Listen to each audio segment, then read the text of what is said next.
नमस्कार, मैं राहुल तिवारी आपका स्वागत करता हूं आपकी आवाज पर। सत्य का स्वर, न्याय का साज, हम उठाएंगे आपकी आवाज। डर भी नहीं किसी का नहीं लिहाज, क्योंकि हमारा लक्ष्य है एक जागरूक समाज। दर्शकों, जैसा कि पिछले एपिसोड में आपको बताया है कि आपकी आवाज के द्वारा दो नई सीरीज चालू की जा रही है। एक सीरीज में चंबल और इसके आसपास के क्षेत्रों का जो हिस्टोरिकल प्लेसेस हैं, चंबल के आसपास के जो हिस्टोरिकल प्लेसेस हैं, उन हिस्टोरिकल प्लेसेस से या रिलीजियस प्लेसेस से आपको रूबरू कराया जाएगा। उनका ऐतिहासिक महत्व क्या है, उसके बारे में ज्यादा से ज्यादा जानकारी हमारी टीम जुटाने का प्रयास कर रही है। और इसी दिशा में सबसे पहले हमने लिया है भिंड के किले को।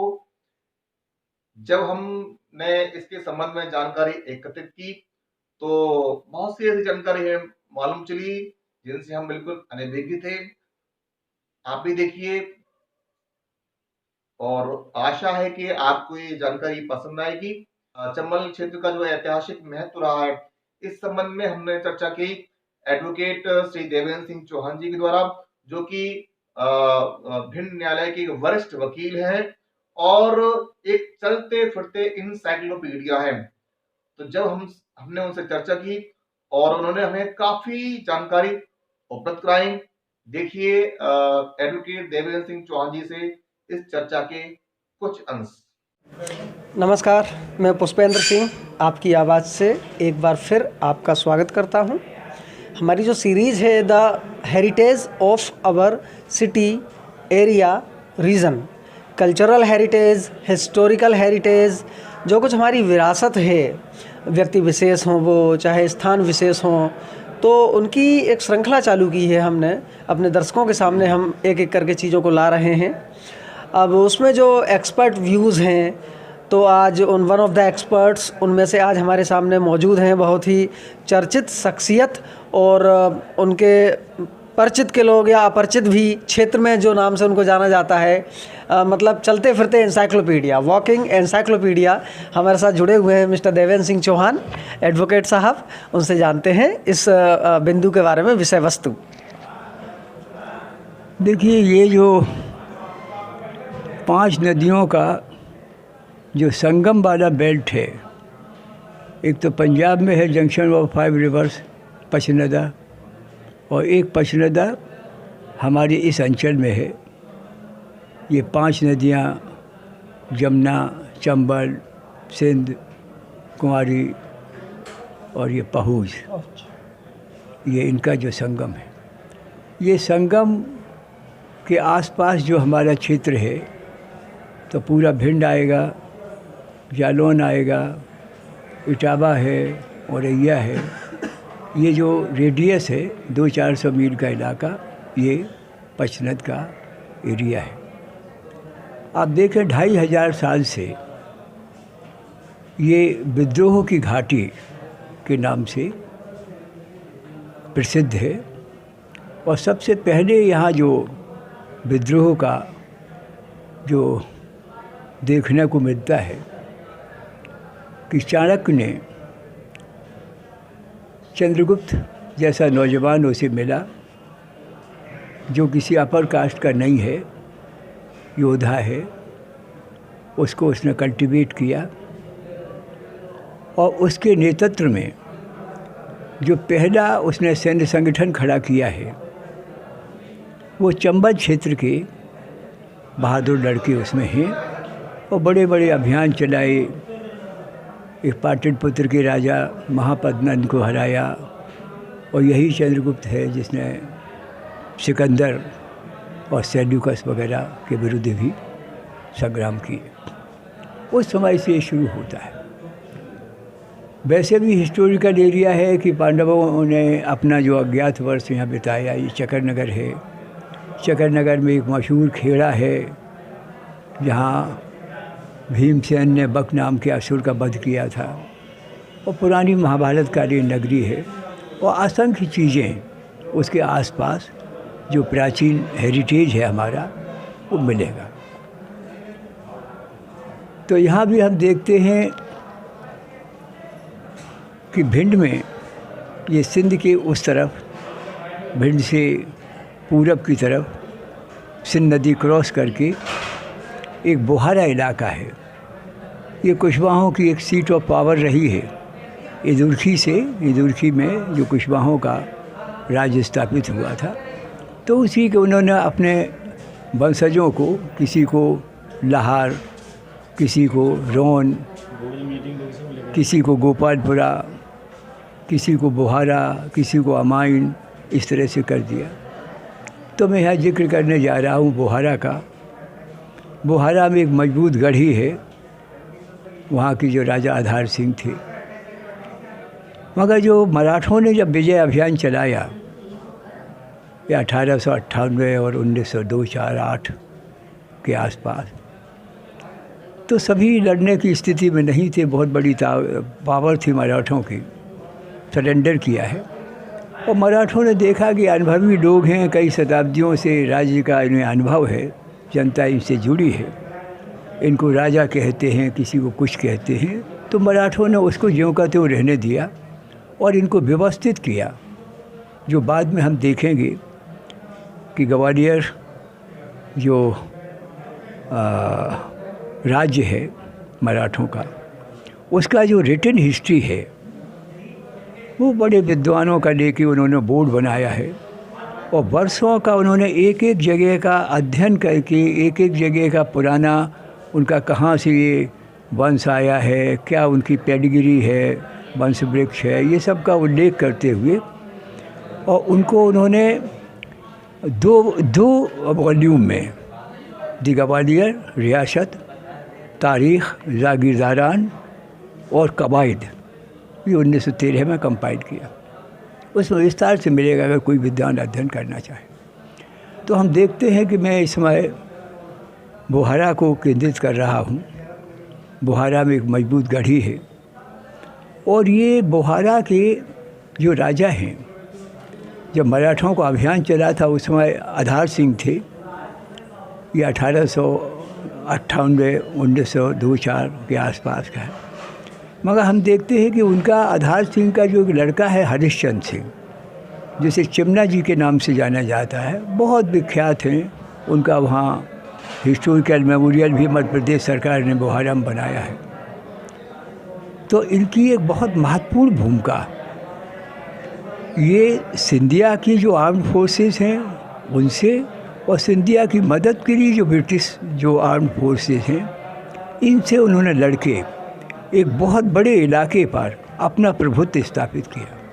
वहाँ जो गढ़ी बनी है, उस गढ़ी को भी कई बार घेर के वहाँ युद्ध हुए हैं, बहुत सी किंवदंतियाँ वो मशहूर हैं। फिर आगे चल के बहुत दुर्गम स्थान जो उस समय डेंस फॉरेस्ट रहा होगा, वहाँ एक अपना छोटा सा किला नुमा एक गढ़ी बनाई है।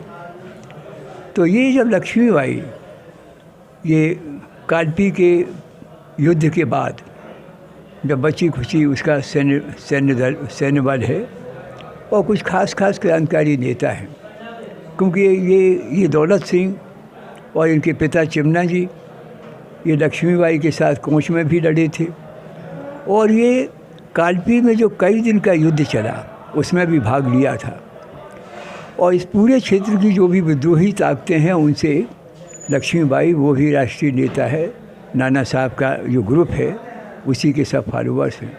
तो लक्ष्मीबाई यहाँ आती है और यहाँ सारे क्षेत्र के जो विद्रोही नायक हैं इकट्ठे होते हैं। तो ये दौलत सिंह और चिमना जी और इस क्षेत्र के और संग्रामी लोग ग्वालियर जाते हैं। वहाँ जून में, 1 जून में कब्ज़ा, फर्स्ट वीक में कब्ज़ा करते हैं। 17-18 जून को जो निर्णायक युद्ध होता है, चिमना जी बुरी तरह से घायल होते हैं। घायल हालत में उनको ये वापस लाया जाता है। तो चिमना जी का ये जो बेटा दौलत सिंह है, ये आप देखें 2000 रुपया इस पर इनाम रहा। और ठीक 31 मई 1857 को जो क्रांति की निश्चित तारीख थी, उसने दमोह पे कब्ज़ा किया, कोंच पे कब्ज़ा किया, जालौन पे कब्ज़ा किया। और ये 1857 से लेके 1870 तक अपने को सरवाइव करके रखता है। उसके पास सैन्यबल रहता है। उसका एक और बहुत जो योद्धा है, comrade in arms Barjor Singh, दोनों के पास सम्मिलित जो फौजें हैं वो 12,000 हैं, 500 घुड़सवार हैं, बड़ी बड़ी गन्स हैं। और यहाँ का जो पॉलिटिकल एजेंट ग्वालियर का जो गवर्नर को दिखता है कि भाई इनका दमन करना संभव नहीं है, बहुत डेंस फॉरेस्ट है, भर के हैं, वहाँ ब्रिटिश फौजें भारी तोप वगैरह को लेके जा नहीं सकती हैं, और यहाँ उनका ये डोमिनेशन है। तो ये दौलत सिंह, तो दौलत सिंह एक ऐसा यहाँ महानायक की तरह है कि जो इतना दीर्घकालीन यानी 1857 से 1970 तक ये दोनों मिलके बरजोर सिंह और दौलत सिंह ये चलाते। तो ये हम देखेंगे कि ये उनका जो राष्ट्रीय संग्राम में उन्होंने जो साहस का परिचय दिया, उन्होंने जो आत्मत्याग का परिचय दिया, उन्होंने जिस तरह का एक कॉन्फिडेंस रहा कि हम इतनी बड़ी जो सिंधिया स्टेट है, सिंधिया स्टेट के सहायक ये दतिया स्टेट है, ये सब तो साथ दे रहे हैं। और अंग्रेज़ों की संरक्षित सेना है यहाँ। भिंड के आधे इलाके पर अंग्रेज़ों ने कब्ज़ा करके जालौन राज्य में मिला दिया था, ब्रिटिश ऑक्यूपाइड इलाका था, और ये आधा इलाका सिंधिया को सौंपा कि इसकी आमदनी से आप हमारे लिए फ़ौज बनाएंगे, और वो फ़ौज सिंधिया इस्तेमाल नहीं करेगा, ब्रिटिश ऑफिसर उसको प्रशिक्षित करेगा और ईस्ट इंडिया कंपनी के लिए ही उस फौज को उपयोग में लाया जाएगा। तो इस तरह ग्वालियर में एक मजबूत सेना थी, और इस सब के रहते हुए भी दौलत सिंह इतने लंबे समय तक सर्वाइव करता है। दौलत सिंह का जो ट्रस्टेड टीम है, आप देखें, एक तो हमने बरजोर सिंह का उल्लेख किया है, एक है यहाँ ककाहरा गांव। ककाहरा गांव ये उमरी से जब टहनगुर की तरफ मार्च करेंगे, कल्पना कीजिए 200 साल पहले ये ठीक सिंध नदी के किनारे ये जो ककाहरा गांव है उसकी कैसी भौगोलिक संरचना होगी। वहाँ के एक वीर योद्धा हैं ये बंकट सिंह कुशवाहा। तो नाना साहब की सबसे ट्रस्टेड, यानी उन्होंने युद्ध को कैसे संचालित किया जाएगा पूरे क्षेत्र में, और क्रांति के बाद हम व्यवस्था कैसे करेंगे। भाई अगर हम डिस्ट्रक्शन एंड कंस्ट्रक्शन, अगर हम इसको डिमोलिश करते हैं तो उसकी जगह हमें कंस्ट्रक्ट क्या करना है, इसकी जिम्मेदारी बंकट सिंह पर है। तो बंकट सिंह हैं, दौलत सिंह हैं, बरजोर सिंह हैं, प्रीतम सिंह हैं, चकरनगर के प्रिंस निरंजन सिंह राष्ट्रीय भूमिका है, 1861 तक अपने को सर्वाइव रखते हैं। इसी तरह से 2 दलित योद्धा जो अचूक निशानेबाज हैं, शार्प शूटर हैं, और जिनका नाम सुनकर अगर छोटी बहुत कोई सैन्य टुकड़ियाँ अगर हैं तो सामना करने का साहस नहीं करती हैं, वो जंगली और मंगली हैं, जो दोनों वीर, क्या दोबारा से एक बार जंगली मेहतर और दूसरा उसका सगा भाई मंगली मेहतर, ये चकरनगर के हैं, शार्प शूटर हैं, और चकरनगर से 100 मील के घेरे में जितने युद्ध लड़े गए हैं, हर युद्ध में ये पूरी टीम के साथ रहे हैं। और निर्णायक युद्ध जब चंबल क्षेत्र पे कब्ज़े का अंग्रेज़ों ने चलाया है, चकरनगर के मार्ग से भारी मात्रा में ये अंग्रेज़ी फ़ौजें तोपखाना लेके आई हैं, तो 11 सितंबर 1858 को दोनों वीर ये चंबल सरसों घाट पर लड़ते हुए शहीद हुए। तो जंगली मंगली हैं, और ये इस तरह की एक टीम है। गंधर्व सिंह है राजपुर के। तो ये एक टेस्टेड टीम है, कभी अपने क्षेत्रों में अलग हैं अपने सैन्य बल के साथ, ज़रूरत पड़ने पर ये कंबाइंड एक्शन करेंगे। और जगह जगह इनका ये किंवदंतियाँ, यानी आप देखें कुछ क्षेत्रों में हमने जो कलेक्शन किया है लोकगीतों का, यानी लोकगीत हैं जिसको ये वहाँ गाए जाते हैं उस इलाके में। तो इस तरह की भूमिका को देशवासी नहीं जानते थे कि कभी यहाँ इतनी महत्वपूर्ण भूमिका यहाँ के संग्रामियों की रही होगी। इसी से जुड़ा हुआ मैं एक और क्षेत्र की बात आपसे करना चाहता हूँ कि भिंड से पश्चिम की तरफ, भिंड से मुश्किल से 8 किलोमीटर अटेर की तरफ जब चलेंगे, और जैसे ही आप कुंवारी पार करेंगे, हाँ, कुंवारी पार करने के बाद मैं समझता हूँ आधा किलोमीटर भी नहीं है, राइट हैंड पर, अब तो दोनों तरफ हो गया है, परा गाँव है। परा गाँव भी आप देखिए 100 साल पहले कैसा होगा, अब तो ये रास्ते हो गए, तब तो रास्ते नहीं होंगे।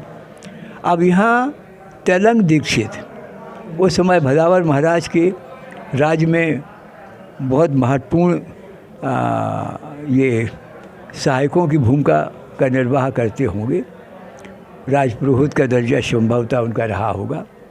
तो ये यहाँ रहते थे और जब मराठों ने इस इलाके पर भी कब्जा किया तो हार गए भदावर महाराज। यहाँ से भाग के नौगांव चले गए, वहाँ अपनी राजधानी बनाई। तो ये परिवार जो दीक्षित परिवार हैं, कुछ है, प्रजा तो रह जाएगी, मगर जो ज़्यादा महत्वपूर्ण लोग हैं, चिन्हित लोग हैं, कहीं बाद में नुकसान उन्हें ना हो, तो वो भी चले जाएंगे। और एक मई नाम का गांव है बटेश्वर के पास, वहाँ जाके रहने लगेंगे। मई का भी अगर भूगोल आप देखें, कभी उस इलाके में जाने का मौका मिले, एरियल व्यू यानी कहीं करार पर खड़े होकर आप फ़ोटो लें, तो क्या गजब का सीन है। कई किलोमीटर बड़े बड़े पेड़ दिखाई देंगे, ऐसा लगेगा यहाँ कोई गांव नहीं है, मगर उन्हीं पेड़ों के बीच में से एक तिमंजली इमारत दिखाई देगी, कभी एक मंदिर दिखाई देगा। यानी लगभग 1 किलोमीटर के घेरे में तो कम से कम वो गांव बसा होगा। मई बाहर से कमा के अपने पैसे लाते थे, मकान बनाते थे। तो वहाँ जो परा से माइग्रेट होके पलायन करके जो परिवार गया, उनके एक बच्चा जन्म देता है ये 1890 में। उसका नाम है, आगे चल के नाम उसको जो मिलेगा वो गेंदालाल दीक्षित हैं। और ये वो गेंदालाल दीक्षित हैं जिनका शिष्य था राम प्रसाद बिस्मिल। लोग आश्चर्य करेंगे कि राम प्रसाद बिस्मिल जैसा न केवल राष्ट्रीय बल्कि अंतर्राष्ट्रीय स्तर का जो विद्वान है, कवि है, शायर है और क्रांति योद्धा भी है, उसके बारे में बहुत विस्तार से भी मैं नहीं कहता हूँ। तो ये गेंदालाल दीक्षित ने जो लखनऊ से, जिसने 5वीं किया प्रथम श्रेणी, माँ उसकी रहती थी, माँ मर गई थी तो नानी वगैरह ने अपने पास रख लिया था। फिर ह्यूम कॉलेज से बाद में जब आर्य समाज ने खरीदा, सनातन धर्म कॉलेज हो गया, तो उससे उसने मैट्रिक किया, फर्स्ट डिवीज़न किया। इसके बाद उसका बड़ा भाई आगरा में था, आगरा में जाके उसने इंटर किया और आगरा में जाके आगरा कॉलेज में बीए में दाखिल हुआ। मगर वो केवल पढ़ने के लिए, कुछ करने के लिए ही पैदा नहीं हुआ था। पढ़ाई के दौरान ही, क्योंकि प्रथम युद्ध की स्थितियां शुरू हो गई थी, सारी ब्रिटिश फ़ौजें बाहर जा चुकी थी, केवल 12-13 लाख बूढ़े अंग्रेज़ अफसर रह गए थे। तो ये ऐसे विद्वान लोग थे, इन्होंने सोचा कि इतनी फ़ौज को तो हम हरा देंगे और कब्जा कर लेंगे और 1857 की अस्पृश्यता का बदला ले लेंगे। तो इन्होंने, गेंदालाल दीक्षित ने, आप देखिए 40 ज़िलों में, और ये 40 ज़िले जो अंतर प्रांत हो गए, मतलब एक ही प्रांत में नहीं है, कहाँ झांसी है, कहाँ कोटा है, कहाँ उरई जालौन है, इस पूरे इलाके में उसने अपना जो मातृवेदी सशस्त्र संगठन खड़ा किया है। और उसके पास आप देखिए 2000 रेगुलर वर्दीधारी फौज है, 500 घुड़सवार हैं और 40 लोगों की जो वर्किंग कमेटी है, उसमें 30 तो वो हैं गढ़ के पंचम सिंह, बड़ा भारी, जिन पे इनाम था, डकैत थे। मन्नू राजा जालौन वाला बहुत बड़ा डकैत है। और इन्होंने, और ब्रह्मचारी जो इनका एसोसिएट है, दोनों ने जंगलों में जाकर उनको मोटिवेट किया। उनको कहा कि आप अपने लिए इस तरह का काम ना करके आप मातृभूमि को मुक्त करने के लिए ये काम करें, और उनको भी अपने में शामिल कर दिया। वो बहुत बड़ी ताकत हो गई। तो 40 की इनकी वर्किंग कमेटी थी, 30 लोग पंचम सिंह और मन्नू राजा के थे, 10 लोग क्रांतिकारी थे। और गेंदालाल दीक्षित के बाद जो प्रमुख भूमिका थी वो राम प्रसाद बिस्मिल की थी। तो ये बिल्कुल भिंड से लगा हुआ परा जैसा गांव, परा में कोई नहीं जानता होगा कि गेंदालाल दीक्षित जो क्रांति का पितामह है वो इस अंचल का है। गणेश शंकर विद्यार्थी ने 1924 में प्रभा नाम की पत्रिका, दैनिक भी अखबार निकालते थे, प्रभा नाम की एक बहुत पत्रिका जिसमें प्रताप नारायण टंडन जैसे, निराला जैसे सब लोग जुड़े थे। उसमें 9 पेज का एक लेख है 1924 में प्रभा में, और वो लेख गेंदालाल दीक्षित पर है। उसमें उसका बहुत डिटेल आपको मिलेगा। अच्छा, लेख लिखने वाला कौन है? उसमें अज्ञात लिखा है, गणेश शंकर विद्यार्थी। हाँ, वो लेख पर लेखक अज्ञात है, मगर शोध जब किया गया और विद्वानों की राय ये है कि ये राम प्रसाद बिस्मिल का लिखा हुआ, क्योंकि वो वही गेंदादास दीक्षित का परम शिष्य है और गेंदादास दीक्षित के विषय में इतना सूक्ष्म और इतना विस्तार से अगर कोई जानकारी दे सकता है तो राम प्रसाद बिस्मिल उन दिनों गणेश शंकर विद्यार्थी के यहाँ काम भी कर रहे हैं भूमिगत, नाम बदल के। जैसे भगत सिंह को बाद में भी यही अवसर उन्होंने अपने यहाँ दिया था, काम करते थे। तो प्रभा नाम की पत्रिका के ऊपर फ्रंट पेज पर ये गेंदादास दीक्षित का चित्र, साहस देखिए गणेश शंकर विद्यार्थी का, 1924, वो ब्रिटिश राज है, दमन का दौर चल रहा है, उसमें प्रभा नाम की पत्रिका पर गेंदादास दीक्षित का नाम छापना और उस पत्रिका में 9 पेज का लेख देना, ये वो हमारी धरोहर है। वहाँ से हमें बहुत जानकारियाँ मिल जाती हैं। तो ये हमारा पराका, हमारा गेंदादास दीक्षित, उस युग का क्रांतिकारियों का पितामह, इस तरह की और भी बहुत सी जानकारियाँ हैं। मैं समझता हूँ एक ही बार में ये सारी चीज़ें ये संभव नहीं होंगी, आगे भी कई बार मेरा ख्याल है अच्छा रहेगा, इस पर अपन चर्चा करेंगे।